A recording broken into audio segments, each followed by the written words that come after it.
Welcome to another episode of Engine Autopsy, guys. Again, I've got Tony with me, and in front of us today is a more exciting engine. We've got our 5-litre V10.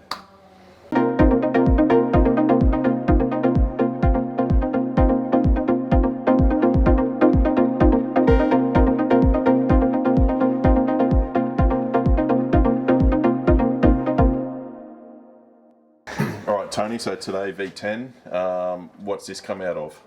Well, this is M5 BMW or an M6, and this is the great normally aspirated 10-cylinder BMW engine, the S85 B50. It's an amazing engine. 507 horsepower at 750. That's 373 kilowatts. 384 pounds-feet of torque at 6100. That's 520 newton meters. And the red line, or the cutout, is a 8250 for this engine. That's not bad for a production engine in a car. It's just one of these normally aspirated engines that you don't come across very often. Individual throttle bodies, 4-valve cylinders, all aluminium, dual Vanos on both camshafts.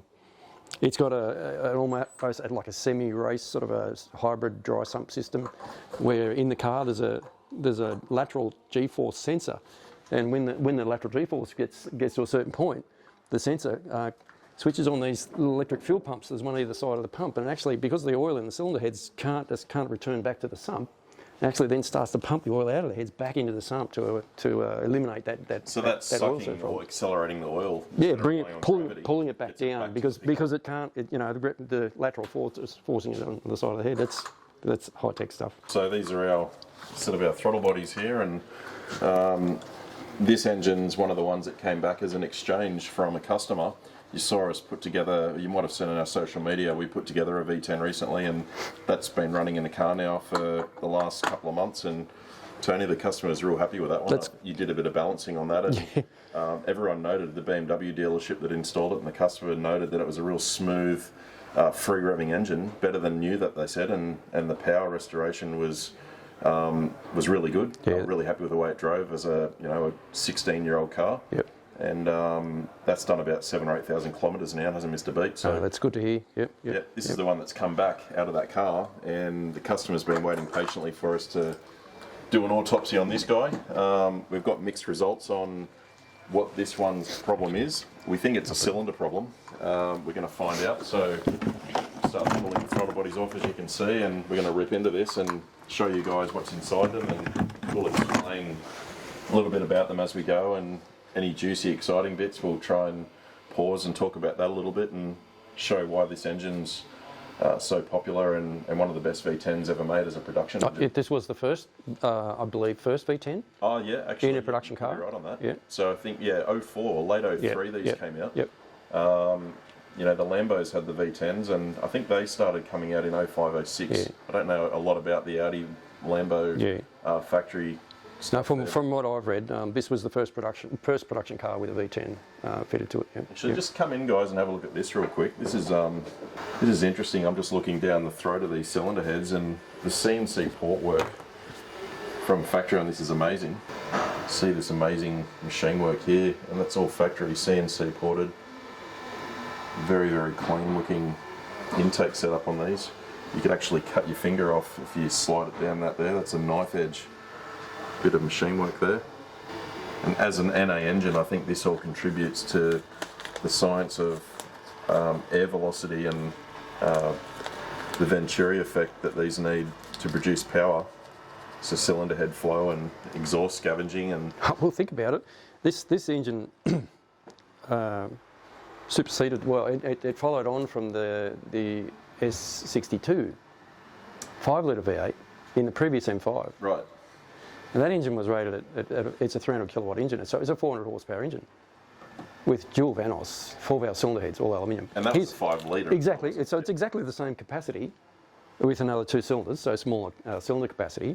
So, and it's still normally aspirated engine. And here we are with another 100 horsepower out of basically the same capacity engine. Why do you think that is? Is that to do with getting more flow through by having more? They've optimised the breathing, obviously. Yeah, that airflow through the cylinders, and this is there's static compression on this is 12 to 1. you know, to start with. Right, So it's yeah. really, they're really optimising, you know, everything about the combustion process in this engine. So And this is port injected, not direct, so the control at that high compression Yep. speaks for a lot of the tuning Yep. required in this, Yep. so it doesn't detonate and ping and everything else. If they had have kept going instead of turbocharging everything later on and direct injected something like this, then Well, yeah, who that's knows? the next step. All right, well, let's rip into it. Let's get some parts off this thing and have a look inside.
So that's our cam control unit, or our Vanos unit. These pistons move these guys in and out, which then moves these hubs in and out, which is on a spiral gear, and that's what moves the cam back and forth with infinite variability within its mechanical limit to control inlet and exhaust cam timing. So this is a dual Vanos engine, both banks, and that's how that's controlled. So we've got about 1200 psi of oil pressure that's supplied into this body, and that allows these pistons to overcome the force of the cams to where we want them to go.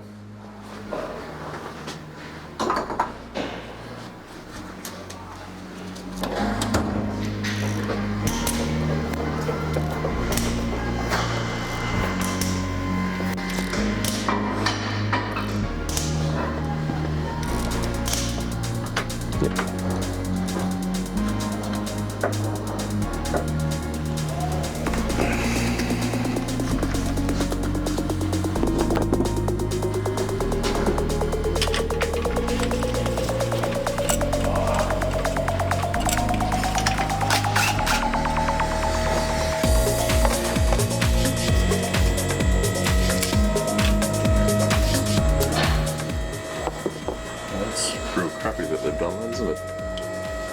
It's just...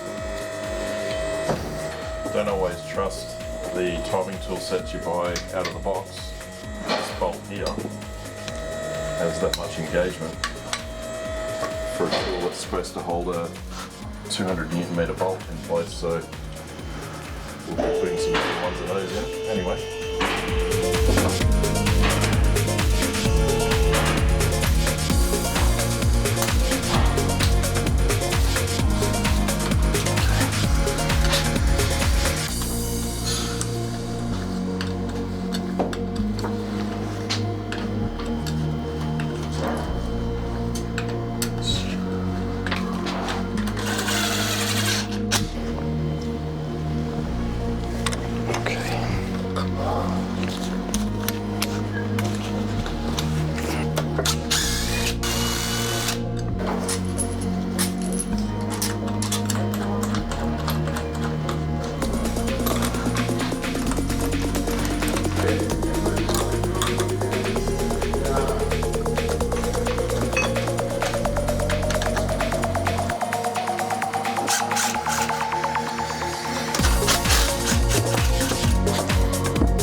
All these cam journals look good, they're all clean. Good. Here's our Bank 2 exhaust cam.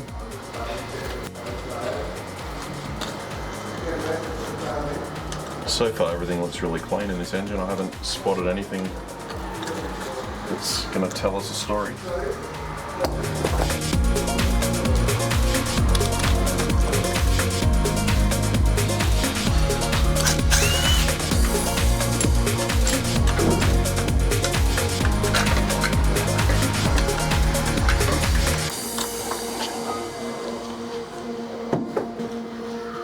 So, yeah. Clean, nothing to tell really, is it?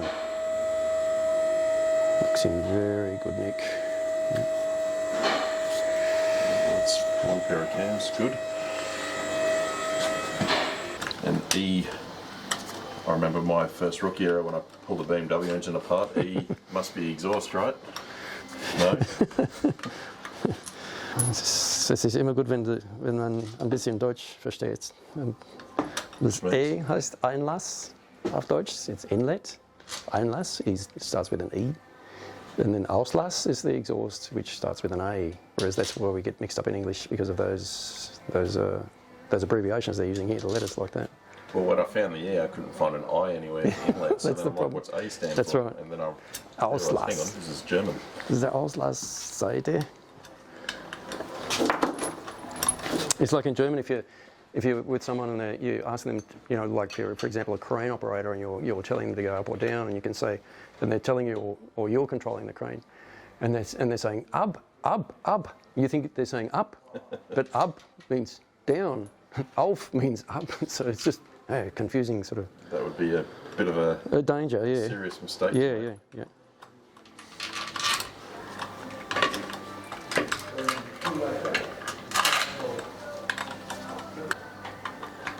But I believe, Lawrence, we have an advantage in English over the German language in as far as it's more descriptive. We discriminate between a motor and an engine. So German talk is motor is motor. Yeah. Anything that spins under any. Yeah, but that's right. The supplied energy. force. Yeah, it doesn't. But it's not necessarily combustible fuel. Okay. That's powering it. So we have a little advantage in the way that we can describe things a little bit more accurately. So what's the cam clearance on a bearing journal, given these are an aluminium journal already and we don't run a shell like we do on a crank? If we wanted to measure a clearance of a cam, would we expect to see 1 thou as well, or are we talking less? Yeah, I think you just apply that general rule of thumb as far as clearances go with rotating shafts. Even though these shafts are spinning at half crankshaft speed, it's still under load and it's still spinning quite high, especially in this engine. So you apply that rule of thumb figure of about 2.5 hundredths per 25 millimetres or 1 thou per inch. So 1 thou would be plenty for a cam diameter. Yeah, you got to look at the engine oil pressure is pretty well constant for all the bearings in the engine. So for spinning shafts, it's determined on the shaft diameter. And of course the viscosity or the properties of the oil, and it's all running the same oil. So you think about it, okay, everything that's rotating is using the same, basically exposed to the same oil pressure and the same oil. So you can sort of say, okay, we need these clearances so that the oil can actually form an effective wedge, so we don't get any metal-to-metal contact as the shaft rotates to maintain the oil wedge. So it's a rule of thumb you could use if you were asking that question, roughly. But there'll be more detailed, variations. But you're right. You're looking at that 1 thou per inch or 2.5 hundredths per 25 mil of shaft diameter. Okay. So we could, essentially on an engine like this, we could probably almost check those clearances because we've seen cam journals chew out on some of these BMW engines. That's right. We've got a 6-cylinder just on the floor down here actually. I don't know whether you can see that or not. So if you look down here, where my finger is, that's a cam journal there. And you can see a bit of deep scoring with the light. You can see that dark spot there. That's a chewed out cam journal in a BMW 6-cylinder. Very similar makeup to what we're dealing with here. So we'll check the clearances on this engine when we put it back together. But it is important to put all the cam caps back where they came from, because if you mix these up or turn them around or swap sides, that's when you'll have a problem. These have been line honed when they've been assembled, or after they've been machined, they've been line honed so that we know we have an exact true run here. So if we move one half cap to another side, then we're potentially changing that perfect circle to something else. And that's why we often see camshafts upset when we pull these engines apart, if they've been at before. That's right. It'd be like the same as mixing up bearing caps on a big end of a conrod. Yep, okay. From rod to rod. Yep. That's not a good idea. That wouldn't last long. If you've ever done that with a conrod by accident, for example, if you're measuring big end bore diameter, whether the shell's in there or not, you'll know what I mean. You'll see it on the gauge. You'll say, wow, there's something really wrong here. Yeah. And you look at it, oh, I've got the wrong cap on the rod. Wrong rod. And with these engines, you can't really afford to do that, can you? Because you've got that breakaway. No, with fractured rods, that's almost, So like you've upset those peaks and troughs. You've joined together. Yeah, but with a non-fractured rod, with other types of rods, you can do it if you're not careful. But with a fractured rod, handling of fractured rods is critical. As soon as you take that rod apart, don't leave it apart, don't handle it separately, don't wash it up or bang it around. If you damage those mating surfaces, exactly. Put it straight back together so that they're neatly, the faces are neat together again, and just do the screws up by hand tight, and that way it can't damage those faces. Yep. You don't want any. You want to keep that separated as short a time as possible. Well, this engine's got that, so we can show that when we get to that part, can't we? Fractured rod technology has been around for decades, so if it's something new to people, it's a good thing to learn about if you haven't come across a fractured rod before. And that's there to try and add some stability, isn't it? So that when it pulls together, the two surfaces can't slide around, or? It's a characteristic that it gains from that process because it's fractured and only goes together in one way. But no, in my opinion, it's an economic process. So they machine it, then they just break it off. Yeah, they actually. They'll machine surfaces, join it, then machine again. Yeah. Okay. Yeah. So it's a quicker and cheaper way of doing it, but it also, like you said, ensures and guarantees that it's going to go back together exactly in the right spot. Okay. Because it's a fractured, jagged surface. Yep. I believe they cool them in liquid nitrogen to make it more brittle, so it's easier to break before they snap it. And it just goes into a jig. And just basically, one half, the main beam is held, and the other half is just supported and snapped, and it breaks usually within a certain distance of that centre line of the rod. It'll fracture there. So would someone then, if they're done that way in a factory, would someone then have to go and pick that piece up and physically put it back on? Yeah, that's right. It always stays with that rod. Yeah. So it has advantages, but again, from a service point of view, it's got a disadvantage. If that bore in the big end of the conrod is out of tolerance through its life for whatever reason, you can't really machine it by closing and honing the conrod like you do with an older conventional style conrod. You can't machine those mating surfaces. That's right, yeah. So it becomes a disposable rod if Correct. you have to do anything with it. It's scrap. So that's why, with what we do with all of these fractured rods or with any rod, everything that I do before it goes back together is measured for clearance. It's basically like dummy building everything and checking it with bore gauges and micrometers so that we make sure that all the clearances are what they should be before it goes back to, especially in a high revving performance engine like this. But we do it with everything.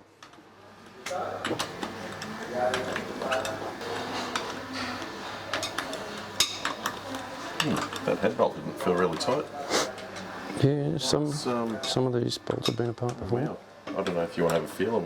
I suppose you'll feel your side in a minute, but I'm using quite a short bar here, and normally I've got to put a bit of grunt into it, but this is, that's, I reckon, 20% of what I would normally have to do. Okay, yep. We might see a head gasket failure with this. Could be. Come and have a feel of that bolt.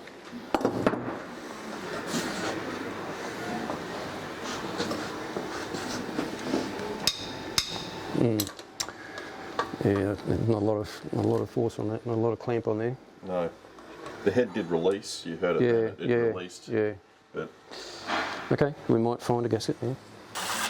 That thought ran through my head the other day. How we do so many customs and retrofit engines into cars that we're never designed to have them in there for performance reasons. And I thought about this engine in its potential in some cars too. What, like the Ultima RS or? Oh, lots of things, yeah. Yeah, an Ultima RS would be nice.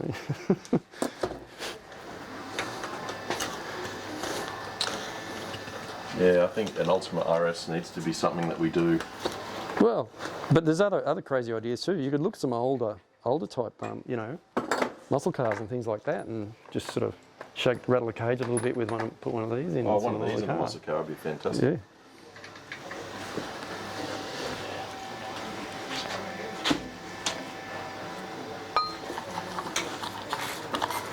People would scream, you know, outrage, but We have a good callus for that sort of thing here because we've often put engines in cars that people don't like, but that's okay. We're only here to please the customer, not everyone. Well, and if the customer wants it, we'll do it.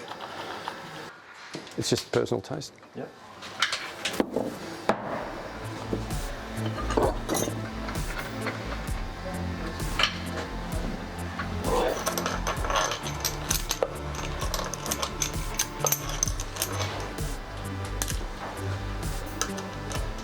We haven't shown what the exhaust headers on this engine look like yet, have we? Oh, no. Grab one of those. Oh, yeah. So Laurence mentioned earlier about the exhaust headers on these S85s and how much of a work of art they are. So here's one that we had lying around. You can see the intricate work here with the bending of the pipes and the tubes to get everything an equal length. There's a lot of work gone into this, and that's one of the reasons why, I guess, you know, a contributing factor to the output of the engine. The efficiency of the exhaust scavenging. And I just thought it'd be interesting to show you that. That's a V10 exhaust header.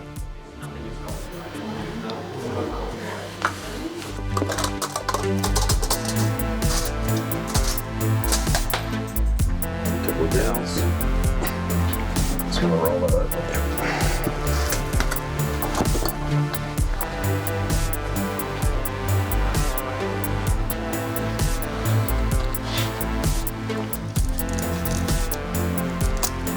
Does that gasket look like it's had something on it?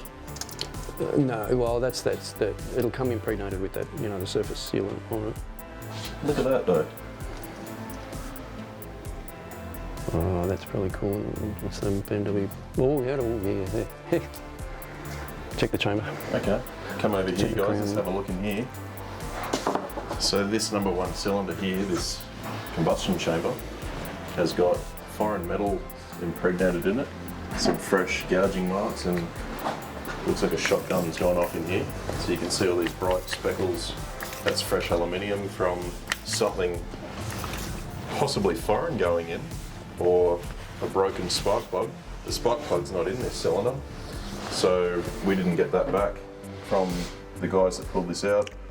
Whether that was in one piece or not, we can probably find that out. Yeah, here it is, broken above that top ring land there on this piston. That's what it was. Okay, yep, so we've got possibly a piston ring has grabbed and tried to peel the top of the piston off, or That's what's been flying around anyway. yeah, so the cylinder's got a few deep scratches in it. But that could be from detonation, that could be from leaning out, from unmetered air from the cracked inlet manifold that was found, plus the tune. So extra timing in the tune, expecting the fuel it wasn't getting some hot air going in, probably detonating on the sharp corner edges of these pistons, which you can see here they've got a very sharp profile on some sections of the piston, and they probably get quite thin in here where the valve relief is. And it's gotten hot, possibly, and it's just peeled a piece of the piston off. So the chunks come out of here, bounced around, gone out the exhaust at some point. So he's probably got a piece of piston stuck in front of one of his cut converters on bank 2, which won't hurt anything, but it'll be there. We'd see that. That's a big piece.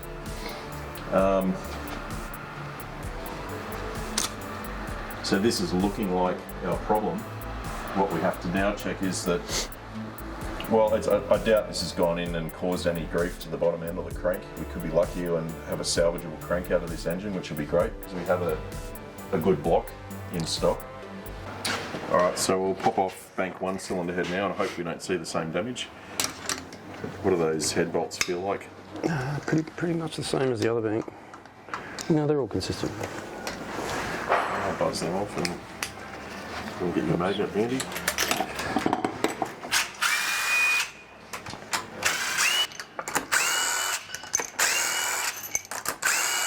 pay attention to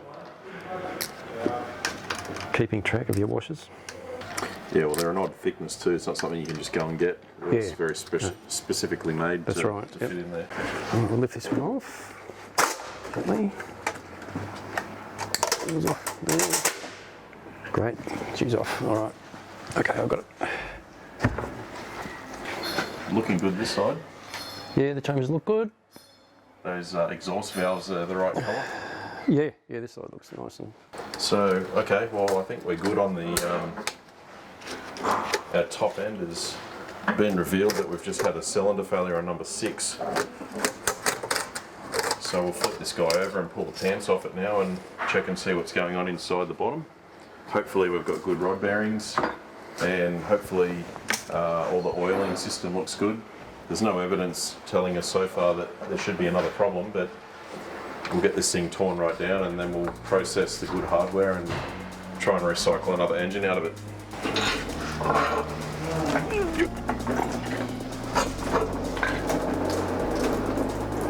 we still got oil?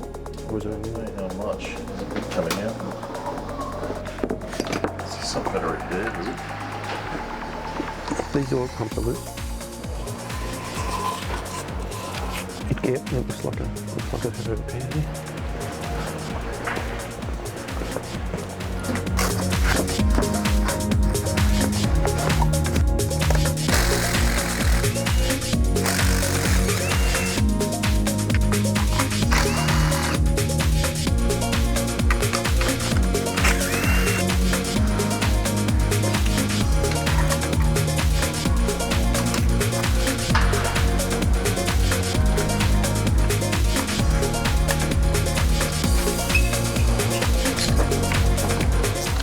So we've already taken these off lines, but I just wanted to just sort of let everybody know too that these are the oil pumps that I was talking about before that pull oil out of the cylinder heads. So they turn on with that lateral sensor.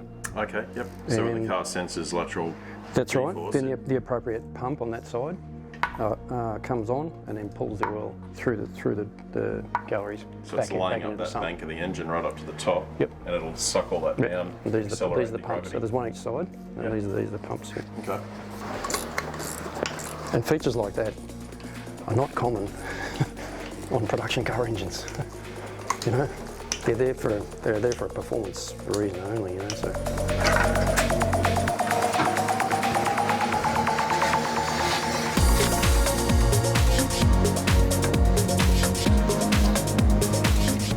Can't see anything. No, I don't think any of those bits of piston made it to the bottom. There's no other fine sort of shiny bits and pieces. No. It looks pretty. Pretty standard Yep. for one of these, I think. It's good. It's a good sign. Yep. And here's that oil pickup. Talked about last time on that S54. Yeah. This one looks nice and intact. A couple little dents there, but Yeah, it's nothing like the other one. But this has 2 pickups.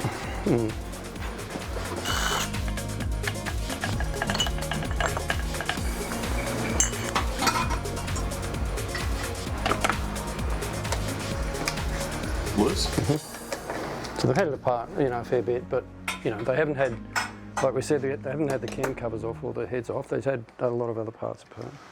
Just looking for what was wrong with it, but yeah, it was just right there in that number 6 cylinder actually. Number 6, yeah. Yeah, I think yeah. they probably had a camera in there maybe and sort of saw something. Right. Because you know there was that. Obviously they've left the plug out. Yep. And Yep. they knew something was up with the cylinder. Yep. But it's a bit hard to see all the way around with a camera in there.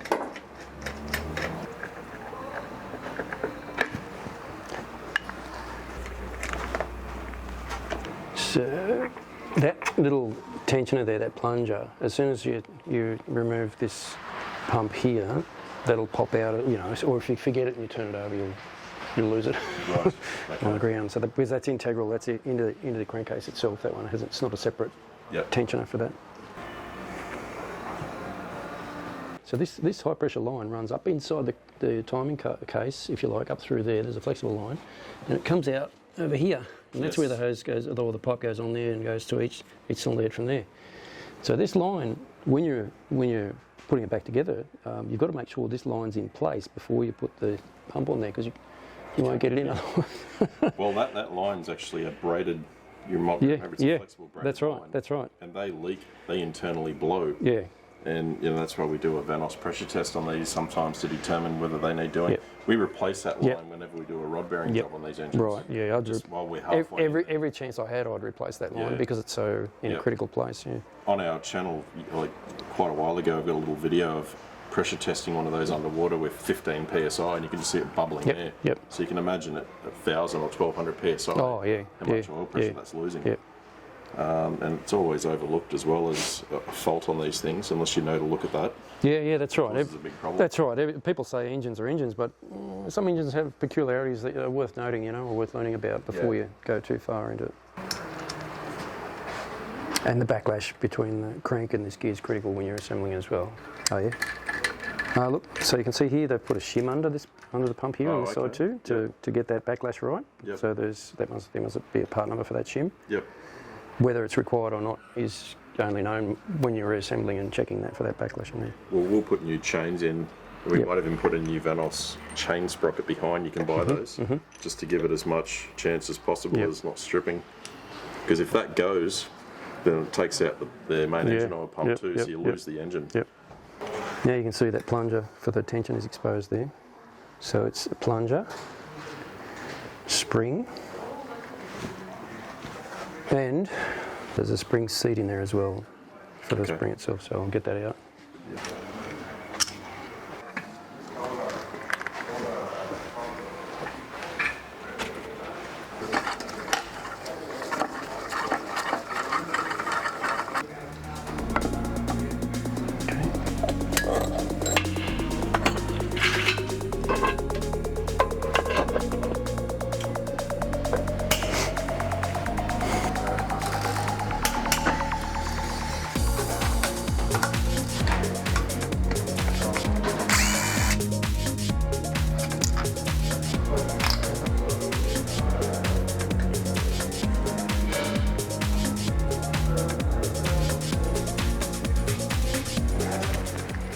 So you can see on the upper bearing shell in the rod, you can see this hard rub area. That's where it's pushing down on the firing stroke, and there's S85 bearings take pounding because of the performance of the engine. Now you can see the fractured rod, which has just been broken, cold, fractured, and the two pieces fit together like a jigsaw, better than a jigsaw. You keep them together so they can't get knocked around and damaged on those faces whilst they're being handled out of the engine. So you can see now it's a perfect fit because it's just fractured from the original rod.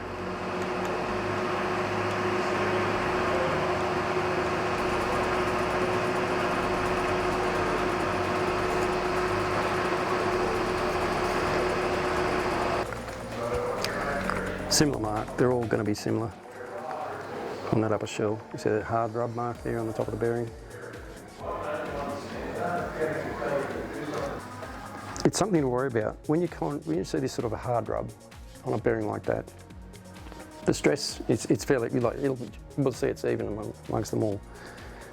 So the next thing that's going to happen is, because of this hard rub, this extreme localised high pressure, you'll start to probably see load-related fatigue on the surface of the bearing. In other words, the surface of the bearing will start to actually crack and break up and come away.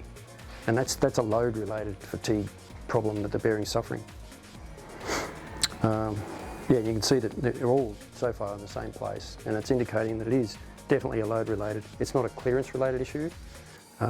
It's a load-related one because it's always on the top bearing, it's just slightly over centre. So as the pressure in the cylinder builds up and it's pushing down on the bearing, that's where it's occurring, right there.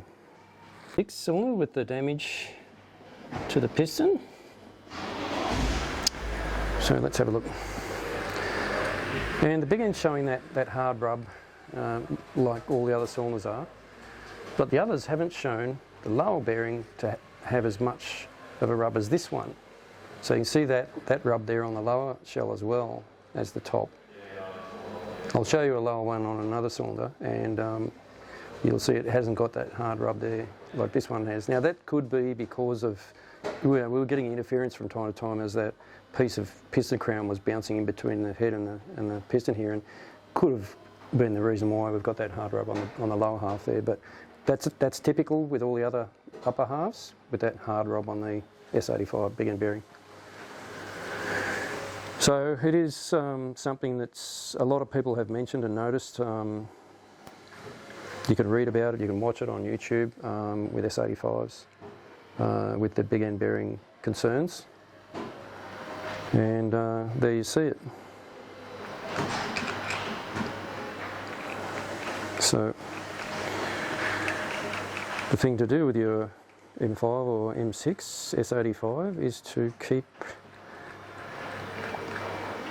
being aware of that, and when the mileage gets to a certain point, and that could be, you know, easily discovered on the web, when most people decide to do it or recommend to do it. And you can do it in the car, you can change big ends in the car. We do them here. It's usually in and out in a day, and you've replaced all your bearings. And they're checked with plastic gauge just to make sure the clearance is okay, and then sealed back up again, and away you go. That seems to be the only real major problem to be concerned about with these engines. But we don't know what caused this one. There it is out of the engine. You can see the damage. Basically the crown above that top ring has just completely broken away. And that's what's caused this damage to the top. It looks like we've got, okay, part of the ring's missing here as well. You can only see the ring starting here, and there's the other bit there, so it's come out as well. So it wasn't just aluminium flying around that's caused the damage, it's been a piece of the ring. I can see that looks like a cross-section shape of the ring there. It's bounced around and caused more damage. Yeah. Alright, I'll take the rest out and we'll have a look at the other bearings. It'll be interesting, number one. See if it suffered any consequential force or damage. Likely it didn't, but we won't know until we have a look. Yeah, there. That's typical of the others, the lower shell. That hasn't got that hard rub mark. There is it's got a line of wear around it, but it hasn't got that distinct rub mark in there. But no doubt the upper shell will look like most of the others.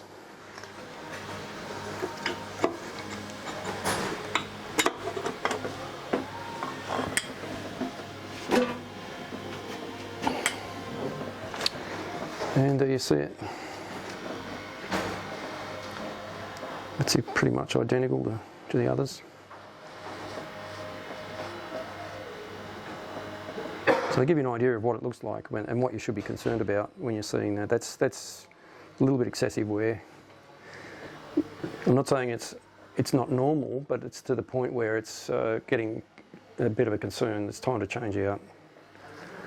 But like I said, you won't really know that until you put it on the hoist, drop the sump and pull the bearings out, have a look. But on an engine like this, it's worth so much, and it's such a beautiful engine, it's really worthwhile doing. Alright guys, so we're nearing the end of this teardown. We've still got the crank in the block obviously and some bits and pieces to take off, but we've assessed the condition of the crank pins for all the conrods. They're all really clean. We've had a look at each of the conrod bearings and the 10 pistons which we've taken out. In conclusion, we think that this engine we know had an overseas tune put on it that the customer just paid for and flashed on the car. It had a crack in the inlet manifold, so it had unmetered air or air getting into the engine that the ECU didn't know about after the MAF sensors, which meant we've got a lean environment, we've got a tune in there with some more timing. We don't have a computer telling to put more fuel in. So I think this thing, which already is at its limits as a factory setup, isn't it, Tony? Oh yeah, well don't forget, that's a 12-to-1 comp already. You go bang a little bit more spark in there and a little bit of detonation happening and, like you said, leaning out. Yeah, hot air going in. And to be honest, you'd probably drive it. Like, look at me, I've got a tuned V10, so let's play with this thing and drive it. and something said no thank you, and I think that was number 6 cylinder here, and a piece of piston and rings cluttered around in there and peppered the combustion chamber and gone through the exhaust eventually, but done this in the process. So not the usual problem we see with a V10. Normally it's con rods and crank and fusing at the bottom end, but this one we're going to be able to use bits from this and hopefully some bits from other engines and put something back together and put it back to work. So pretty conclusive again, and thanks for coming on the journey with us on pulling apart this S85 V10. And next we've got an S65 4-litre V8 to be torn apart. One of these and an S65, we have an order from 2 different customers to build them 2 new engines. So the good news is we've got some really good parts from here that we can recycle, and we'll video the builds on these as well and show you how they all go back together, and we'll explain a little bit more of the functions of these engines in doing that. But yeah, I think that concludes our engine autopsy on this one. Yeah, that was a good one. Yeah. And yeah, we'll see you guys all again soon. Take care.